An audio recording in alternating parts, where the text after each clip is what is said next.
Magandang araw, magandang tanghali, magandang hapon, magandang gabi, and welcome po sa segment ng Cooking Ina! Unang-una po, Happy Mother's Day to all mothers, mudra, nanay out there. Happy Mother's Day!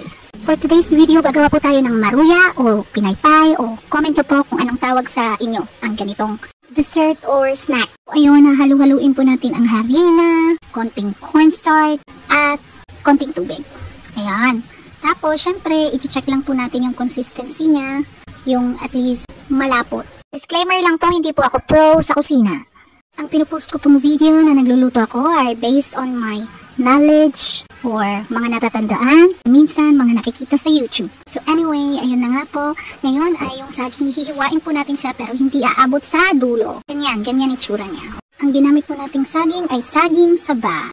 Sunod natin gagawin ay i-coat natin yung saging sa mixture natin.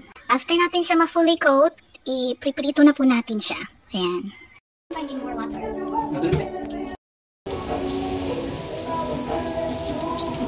Babalik rin natin yan, of course, at pag golden brown na po both sides, pwede na po natin siyang angkaunin.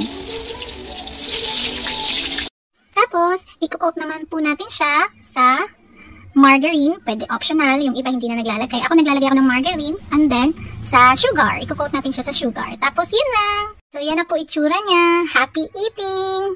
Again, Happy Mother's Day! Dito na magtatapos ang ating segment ng Cooking Ina!